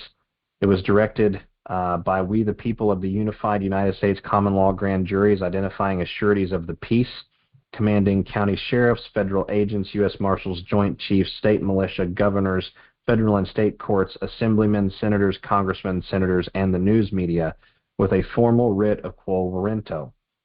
Silence can only be equated with fraud where there is a legal or moral duty to speak or where an injury left unanswered would be intentionally misleading. Comes now the constituted unified common law grand juries of the 50 United States of America this evil day to command all county, state, federal, and U.S. Supreme Court judges and clerks to perform their duty, guaranteeing to every state in this union a republican form of government and protect each of them against invasion or to vacate the office. Coming a little bit further down the page, and I will post this document anons for those of you out there that are trying to read along. We're not going to read all 15 pages. It would be prohibitively time-consuming. I will post screenshots of this document to both the Rumble channel and the Truth Social and X profiles for SG&On. The prime directive ordained by the American people purposed their government to form a more perfect union, establish justice, ensure domestic tranquility, provide for the common defense, promote the general welfare, and secure the blessings of liberty to ourselves and our posterity. the subsequent violent felony acts of war by our servants against the aforesaid prime directive debilitate the union of the American people, establish injustice, undermines domestic tranquility, renders the people vulnerable to foreign and domestic enemies, destabilizes the general welfare, and annihilates the blessings of liberty to ourselves and our posterity. Common sense can only conclude that there are forces within our servant government conspiring war and subterfuge against the American people by denying the very republican form of government that they took an oath to protect and defend against all enemies, foreign and domestic. Thereby, it is the duty of all oath-takers to take a stand now, obey and defend the Constitution, and assist the people in arresting and terminating the following unconstitutional acts by simply obeying the law of the land and acknowledging the unalienable right of the people to self-govern. Judges everywhere are commanded again to obey the law of the land and sign the attached mandamus. The excuse "we are only following orders" did not stand in Nuremberg, and it will most certainly not stand here. To prove the conclusion, let facts be submitted to a candid world. Our servants have refused assent to laws, the most wholesome and necessary for the public good. Our servants have trodden upon the rights of the people. Our servants have passed legislation destructive to the Constitution, forbidden by the same. Our servants have exposed we the people to all the dangers of invasion from without and subversion from within. Our servants have obstructed the laws for illegal aliens who are flooding our nation with foreign insurgents, some hostile, destroying our economy and putting at risk the security of our states. Our servants have obstructed the administration of justice by refusing acquiescence to laws established for judiciary powers. Our servants have transformed judges into chancellors dependent upon the will of the Bar Guild alone, a society of mercenary, economic, corporate hitmen esquires, resolute on destroying common law, the foundation of America. Our servants have erected a multitude of fourth branch administrative agencies unaccountable to the Constitution, and sent hither swarms of corporate administratives disobedient to the Constitution, revenue and code enforcement officers to harass our people and eat out their substance. Our servants have kept among us in times of peace standing armies and excessively militarized local police without the consent of the people. Our servants have joined with foreign bankers to subject us to a jurisdiction foreign to our Constitution and unacknowledged by our laws, giving assent to their acts of pretended legislation. Our servants are secretly accommodating large bodies of armed foreign troops among us. Our servants have imposed a multiple of property-robbing taxes, direct taxes, fees, and fines on us without consent. Our servants have deprived us of the benefits of honest trial by jury. Our servants have deprived us of the benefits of unrigged grand juries. Our servants have transported us into chancery courts to be tried for pretend offenses. Our servants have enlarged its boundary under the guise of the District of Columbia, a 10-mile square federal city, so as to render it at once an example and fit instrument for introducing absolute rule into these states. Our servants have arrogantly disregarded our Bill of Rights, abolishing our most valuable laws, altering fundamentally the people's form of government without consent. Our servants have declared power to legislate through executive order without consent. Our servants have waged war against us. Our servants have plundered our manufacturing base, ravaged our small businesses, and destroyed the lives of our people. Our servants have excited domestic insurrections amongst us, have engaged in human trafficking of our children and elderly through the courts, have engaged in racketeering and extortion through our courts, have held mock trials in courts not of record, thereby unlawfully incarcerating and financially fleecing millions of people. They have impaneled bogus puppet, grand, and petit juries in order to perform bar, will, and profiteering. They have stolen our homes in rim and fraud. They have kidnapped our children and destroyed our families. They have robbed our parents, turning their twilight years into nightmares, and have turned our common law courts into courts of injustice. They have transformed our unalienable rights into crimes, violating at every stage our Bill of Prohibitions, serving the Bar Guild and not the people. Now, this entire document goes on for a number of pages and sort of has a similar flavor. It outlines all of the various acts of insurrection and treason that have been taken against the United States of America. It outlines the way in which the war against the American people and against the peoples of the world has been waged primarily through a corporate administration. It outlines the way that the judiciary has been co-opted to make war against the people. If we come all the way to the bottom of this document, this is what I found very fascinating. You are hereby ordered to order all clerks to obey the law by filing and processing all true bills from common law grand juries as required by law under 18 U.S. Code Section 2076 and 2071. All judges are ordered to command all state and federal judges to obey the law of the land as commanded United States Constitution, Article 6, Paragraph 2. All judges are ordered to sign and mail the attached mandamus which commands all servants in all courts to cease from obstruction and interference of the people's business and access to their courts under 18 U.S. Code 1512b. All judges are to confirm with the court clerks that this quo warranto has been filed as required by 18 U.S. Code 2076 and 71, and a time-stamped copy has been mailed to the address above. All judges are to produce a certified copy of your constitutional oath of office as required by Article 6, Paragraph 3 of the Constitution and 5 U.S. Code Section 3331. All judges are to produce affidavits declaring that you did not pay for or otherwise make or promise consideration to secure your office as per 5 U.S. Code 3332. All judges are to produce their personal surety bond and documentation that establishes your complete line of chain of command of delegated authority, including all intermediaries, beginning with the President of the United States or the Governor of the state you claim authority from. These documents should all be filed as public record pursuant to 5 U.S. Code 2906 for requirements concerning filing of oaths. In the event you do not have a personal surety bond, you may provide a copy of your financial statement, which you are required to file annually. Your financial statement will be construed as a private treaty surety bond in the event that you exceed lawful authority. You are commanded under seal to obey items 1 and 2 and provide within 7 calendar days from receipt of this demand by mail, 12 items 3 through 8 to the address above, or resign the office immediately. Failure to comply with all the demands of this quo warranto will be an admission of your intentional and willful engagement in RICO and high treason against the peoples, and will be subject to presentments or indictments for immediate removal from office and criminal prosecution for the committing of illicit and ongoing crimes in a wheel and chain of conspiracy.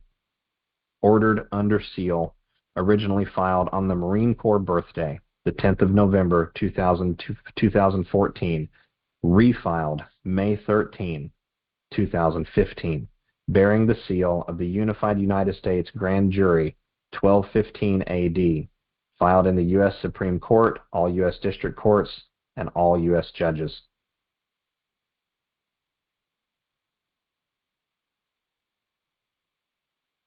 Approximately 1 month later, on the 12th of June 2015, the Department of Defense issued an updated Law of War manual, promulgating it pursuant to Department of Defense Directive 2311, DoD Law of War Program, May 9, 2006, Department of Defense Directive 5145, General Counsel of the Department, and 10 U.S. Code, Section 140 from 2012. Just a few days later, Donald Trump would come down the escalator in 2015 and change the course of American history forever. I submit to each of you that with the filing of this writ in the U.S. Supreme Court and all U.S. courts, commanding all U.S. public officials on all public official levels, all United States courts, congressmen, senators, assemblymen, governors, county sheriffs, federal special agents, U.S. Marshals, Joint Chiefs, and leaders of state militia. I submit that this document was filed and was not affirmatively received, which gave us the basis to launch a continuity of government operation in an extraordinary fashion to return the United States of America to common law. And I believe throughout that process we have seen that continuity of government operation leverage the chancery courts that writ just discussed against themselves. One of those leverages occurred on July the 1st of 2020 in case number 220-CV-05912. Deborah Connor, Chief Money Laundering and Asset. Okay, if anybody wants to, let me make sure my mic is Okay. If anybody wants to listen to that whole thing again, you can go to QAnon, Q Patriot News, which I believe is on Rumble. So it's rumble.com/ I guess users there because I'm coming in with my username / Q News Patriot. But if you put Q News Patriot into Rumble and search it out, you'll find his main page. And these are all of the different reports that he has reported on. Now, when we wrote that paper, we hoped and realized at some point it would play a role, and we're continuing to focus in on that role that it should play, because we are dead set focused on getting rid of all bar individuals completely 100% out of our government. They don't belong there. Anybody who knows about the original 13th Amendment, our founding fathers put that in. I think it was 1818 that it was ratified in. And they did put some things in there concerning, the bar attorneys in the Constitution, but it wasn't strong enough. And they barred them. Anybody who's a bar attorney and seeks an office will lose their American citizenship and never hold an office in the United States. That's the law. Yet we're controlled by bar attorneys. They are the minions of the New World Order. They were created in Britain before, while we were a colony, and that's how they moved through Britain or England in order to control and put down the common law in Britain. They moved the bar into the United States, as I mentioned a little earlier, in 1750. And they've been working relentlessly since then to destroy everything America has. That's their purpose. They don't even. Quick note. I got to duck out here in a minute, but all this time, we thought it fell on deaf ears, like you said. And according to SGAnon's theory, what he just said, well, congratulations, you wrote a masterpiece, and all the stuff Derek Johnson talks about, he's saying it came from this paper. So I just want to say congratulations. That's fantastic. It's very exciting, very thrilling. Amen. Well, yeah, it's very exciting news, and it really gives us a lot more hope. And they defaulted 2 or 3 times. We filed that paper. I know at least 2 times they defaulted, it's now incumbent upon you, we the people, everyone that hears this, and either now or in the near future or in the future period, it's incumbent upon you to do something about this. You have to get involved. You have to get knowledge. And again, some people will really dive in and get an extreme amount of knowledge, and some people will get just enough of what they need, and that's fine too. But we got to get knowledge. We have to understand the problem. We have to understand our liberty. Look at, our heritage is liberty, and our heritage is in the law. You don't really know all of your real liberty until you get into the law. When I started looking into this, I really got blown away on what liberty really is. And again, there's a lot that people don't even realize, a lot of power and authority. We're just, moved about as chattel. Chattel is livestock. Just moved around like livestock. Was sold in the markets. They get money when we die, and various other parts as time goes on. Depending on how they set all this stuff up. If you go to prison, they make money. I mean, they're just making money off us all the time. And we're just moved from one place to another, and we're as dumb as an ox when it comes to the law. They teach us, if you want to learn about God, go find yourself a priest or a preacher or somebody. If you want to learn about the law, go find yourself a lawyer, if you have to deal with the law. And if anything, those 2 things should be people that should be focusing in on themselves directly to the direct knowledge of that. You can't afford to get secondhand knowledge in those 2 areas. Comes to your God and your country, you need to know the truth, and you need to dig it out yourself. NLA has done a lot of digging. Just check it out and look for consistency, and if you find inconsistency, then maybe you're finding a problem. Okay. Restitution is the key. We are intending not only to, and again, our focus is to get rid of all the judges at this point. Anyone that thinks that they can stay, well, let's see what happens if they give up their bar card. They're going to be sued left and right by all the people they've destroyed once this gets out. But look at, we need to take everything that they got, all their gains, their illegal gains, which is running courts of injustice and injuring the people. The people need to be restored. And all these illegal gains that they've got needs to be taken away and given back to the people. People who lost their homes. Hundreds of thousands of people have lost their homes to non-judicial foreclosures. They need their homes back. They need to be restored. I don't know how many people, probably hundreds of thousands also, who have had, well, we've written lots of writ quo, not writ quo-wantas, habeas corpuses, and all of them went ignored. How many people are in jail that don't belong there? They need to be restored. A lot of them still, of course, need to be released. You've got the January 6th thing. Look what they're doing to Trump. If they could get away with doing to Trump what they're doing with all the news, just think about what they can get away with you. There's not that many eyes on your cases if you're involved with the law.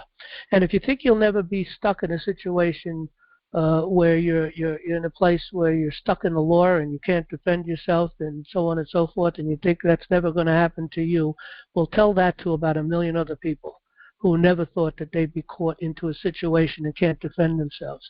People who have been robbed by the IRS. You know, I know of a situation of one case where an individual was heading down to Florida and had large sums of money on them. They were a contractor. They were going down to purchase, like a track hoe, or it was a track hoe, I believe. They were stopped by the cops on the way down there. Their car was searched, found the money, took the money. Didn't want to hear about the guy. The guy lost his money. No, I never heard anything that restored that individual. But these kind of things take place all over the United States, and the people are oblivious to it. You need to understand we're being terrorized, and if you get caught in the courts, you're in big trouble. You need to be able to defend yourself. There are times when you can put them kind of in a box and maybe get out of situations. I know it's a couple of times that happened in my life where I was able to escape their evil arm. But again, that only happened because I happened to have fallen into certain knowledge, and I try to share that knowledge here at National Liberty Alliance. Okay, but people need to be restored, and of course these judges and people, they don't even have enough money to restore. But whatever they got, we need to take it. Okay, and a lot of them, I think, need to end up in jail, and maybe quite a few of them at the end of a short rope. But that's up to the people. That's up to the trial juries, because there's going to be a lot of trial juries. Our courts are going to be flooded with these kind of cases. There might be some ways to be able to deal with this without having to go through. Well, as a matter of fact, I know there's going to be a way to deal with this without having to go all through the courts. Because look we're talking trillions. What's the number? Does anybody remember the number after a trillion?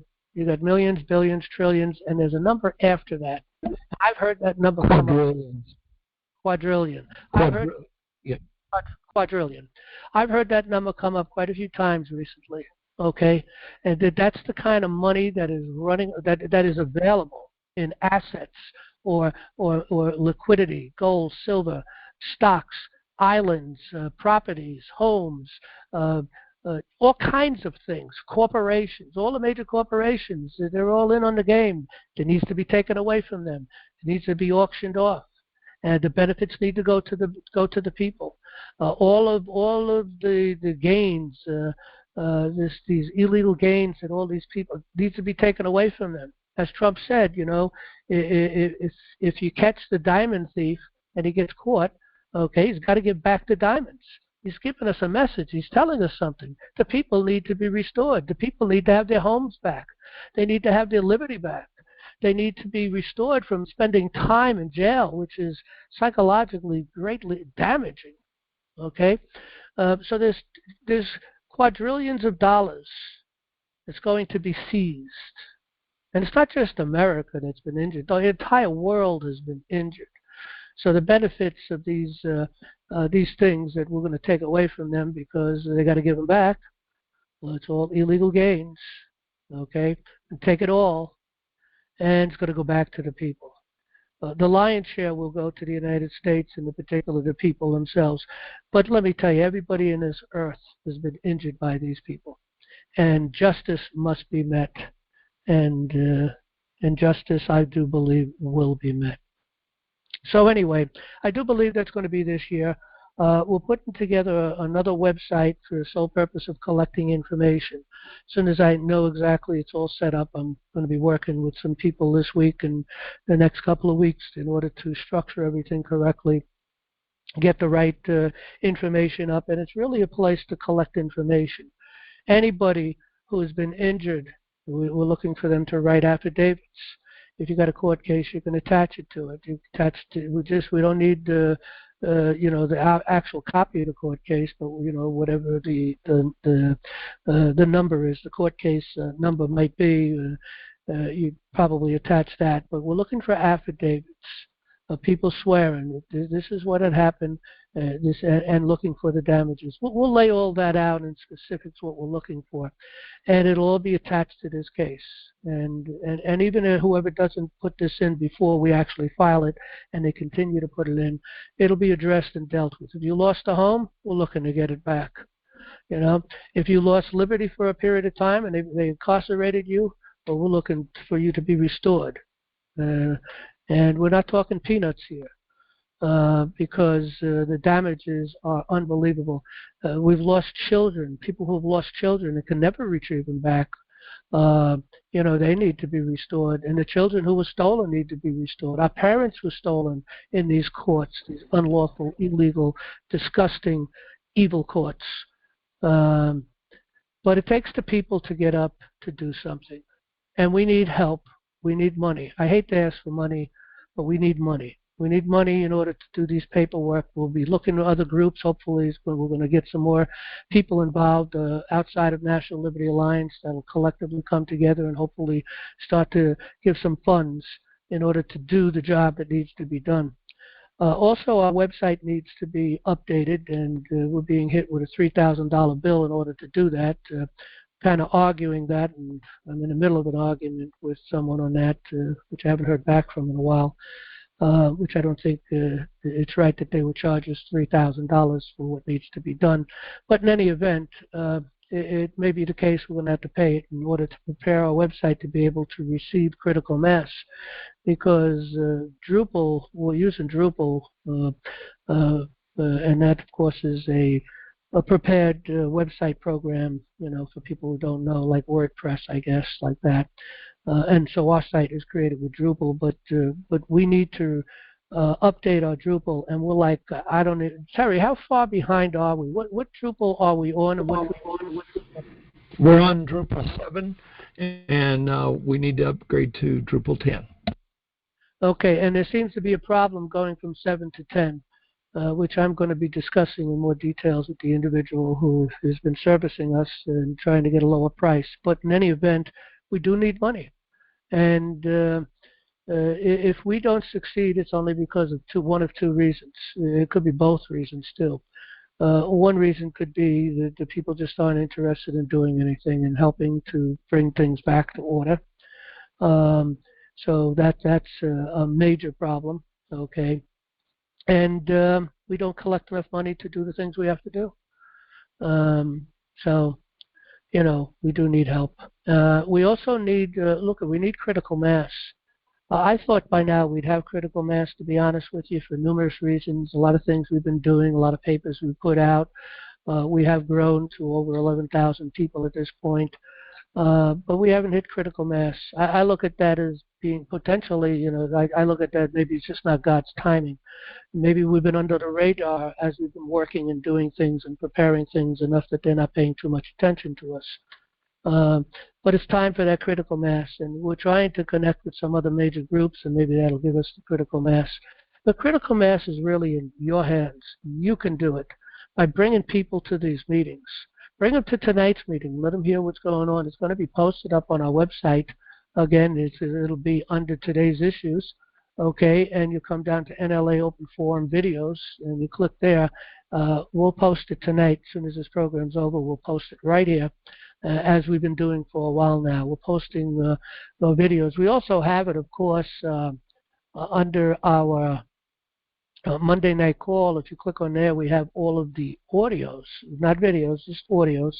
Okay, we've been posting ever since we started. We go back quite a bit. Let's see, first one we started to do, we go back to 2012, 11/19/2012. So we've been recording since then, every week. And I think I could say probably since we started, if we missed 4, only because maybe Christmas fell on a Monday or something very unique. I think Christmas would be the only thing I could think of that we may not have come online for. But pretty much we've been here, and it was one or two times we had problem, with maybe computers or something, whatever. But anyway, people can see today's. We need to grow. If 11,000, well, we don't have 11,000 people actually active, unfortunately. There's always only a small percentage of those people that join a group that really do anything and get involved. That's you. People listening right now, that's you. So bring a friend. Bring many friends. Get the word out. There is absolutely, there is no way to save America unless the people do something about it. Even though the military is ready to move, Trump's ready to take care of business, and they're going to take this nation away from these people and give it back to the people. But can the people receive it? Do the people know how to receive it? Do the people know how to have government by consent? Are they organized enough to be able to get things done? See, because we all have to be on a certain mindset. There's certain things we have to come together on and agree to deal with on a national level. No man is an island. One county can't save the nation. We have 3,133 or 34 counties, but it may take 700 counties to save this nation. Over 50%, let's say. But we have to get enough committees of safety acting and working and communicating. Every county has every county.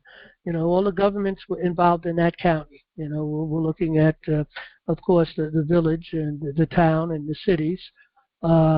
So all of the governments involved, and the county government, all the things involved in that government, in that county, is unique sometimes. A lot of us have the same problems. And when we have the same problems, like maybe Agenda 21, we need to be communicating with other counties that have the same problem. What are we going to do about it? How are we going to focus? How are we going to deal with this problem? Who do we have to go after? What do we have to do? Okay, well, we need to discuss those things. The committees of safety, you think our founding fathers came together with committees of safety in their own colonies and then decided that they'd be able to handle the problem themselves? No, they had to come together. United we stand, divided we fall. They have divided us. We have fallen. We've fallen a long time ago. We've got to get up. The only way to get up is to get knowledge. We have to understand the law, the real law, not the boring law. Look, you can go read statutes and codes, and bore you to tears. I can only spend so much time in those areas because I just get bored to tears. It has nothing to do with my life, really, but it has something to do with controlling people. So certain things I do look into, and when the time comes, I look into it, try to figure it out, and move on. But the law, the natural law, the real law, the law that liberates, that's so exciting. It's powerful. It's empowering, and I promise you won't get bored and fall asleep. But therein is another problem. People don't communicate. Not long ago, and many times since, in many places I go, I remember the first time I really realized this, walking into a Dunkin' Donuts. They had tables there. People were sitting at these tables, and I went in there, get a couple of donuts or whatever, coffee, and I'm looking around and I'm realizing, all these people sitting at tables used to be communicating, talking, sharing, laughing, doing things. All of them were dead silent, looking down onto their stupid telephone screens and pushing buttons, and they're not communicating with the person on the other side, across the table from them. They came together in a place to communicate, to, and nothing. People want to talk on, texting each other back and forth. Well, I guess it could have its benefit, but if that's all you do is communicate that way, you're going to lose all communication skills. People can't have a real conversation, it seems, especially younger people. They're totally lost. And it's our fault. We're responsible for that, and we're responsible to fix it. So we need to get up and do something. So I'm putting out a plea right now. Help us grow. Get us interviews. Tell people about us. Bring them to the meetings. And whatever you can give, we need money now, because we have a lot of work to do the next 6 or 8 months. And only the people can do this. So I think we've been around long enough to prove that we are responsible. We have a good message. It's powerful. And the message is to restore this nation, to restore the republic, and only the people can do that, none other. Now, I was planning, of course, to have an open forum, which we never moved into, and it's 11 o'clock, so we're going to close down. I apologize for taking all this time, but I think the message we got out tonight is extremely important. And next week, we're going to go straight into an open forum, and people can ask questions and give us their comments, their thoughts, and corrections, whatever they want to offer. But look in, those who are new with us, look into us, see who we are, what we're doing. We're doing everything that's according to the law. We're doing everything our founding fathers did. We are learning from them. That's the research we did at National Liberty Alliance, to learn the law, to learn how this nation was brought together. How did our founding fathers do it? Well, they had committees of safety. They had committees of correspondence. And in a committee of safety, there's a lot of subcommittees. One of the subcommittees is a committee of correspondence. Paul Revere carried a note that he was part of the committee of correspondence for a particular committee, whatever colony he was in. And so that's who Paul Revere was. And there was lots of Paul Reveres. It wasn't just one. He's just the one that made it into the news, so to speak. He's the first guy that landed on the moon, kind of speak. Who's the second guy? Nobody remembers. Okay, but the point is that's the guy that we see in history, Paul Revere. The British are coming, and every committee of safety had committee of correspondence, and there was people riding back and forth on their horses, delivering message from one to the other, and then coming together in meetings, which they had to travel far. We've got today the computers. Everything today is done immediately.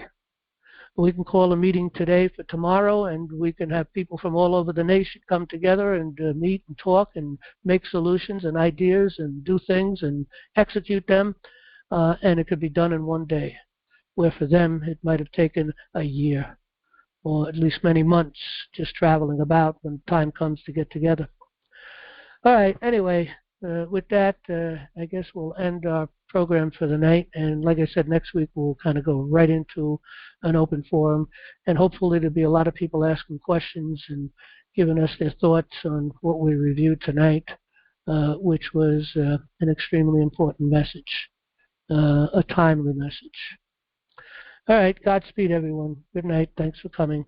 I hope to see you next Monday. Good night.